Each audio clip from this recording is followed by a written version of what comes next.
San Diego Sheriff Kelly Martinez just released a $500 million plan to revamp the county's 7 jails over the next decade. I sat down with her this morning where she talked about not only the structural issues jails are dealing with, but the internal ones as well. It's been one of my priorities from the very beginning. I talked a lot about we need to prioritize and improve our jail system.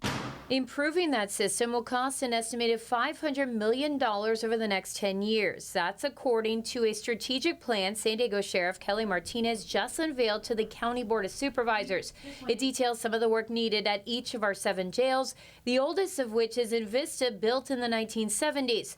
The department expects to spend more than $300 million at that site alone. Some renovation and maybe even rebuilding. Sheriff Martinez says none of the improvements are designed to house more inmates. Instead, they're looking to make changes to become more ADA compliant and cater to the mental health and substance abuse needs of the jail population. Some of that work has already begun. The structures of the showers, for instance, aren't wide enough for a wheelchair to access the shower. So we're working on that now. We need to build more therapeutic spaces, more spaces where we can treat mental illness and some of the other needs of the people who are in our custodies. The sheriff's plan comes after state auditors criticized the department in 2022 for its handling of inmate deaths, saying 185 people died between 2006 and 2020, one of the highest totals among counties statewide. Sheriff Martinez says the department has already implemented most of the recommendations in that audit, including improving screening procedures at intake, tracking inmates' health care, and confiscating drugs. Have you felt that pressure to make things better? You know, what I've felt is a lot of support. I think right now we're getting the support we need to make the changes that we need to do. County supervisors have allocated a small portion of the funds needed to begin certain projects. Still, it's unclear where the rest will come from. The department has hired a consultant and expects to have an update in June. When you come into a position like I have, as a leader, you need to really forecast for the future and identify what the needs are and plan for those needs. If you don't do that, I think we're failing our communities.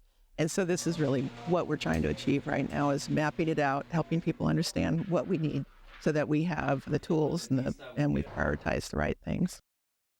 And in terms of those funding, the sheriff said it could come from local, state, and federal levels. So they're looking at all options, or maybe allocating some funds here locally to be able to pay for this massive plan. And so she's laying out a roadmap, but did you talk about how we got here to where our jails were seemingly in crisis? There's so many factors here, but one thing she mentioned was that when these jails were built, this was before 2012, which is when AB 109 was signed, and that was the realignment bill. So essentially what that did is it kept more inmates in local jails instead of sending them off to prisons.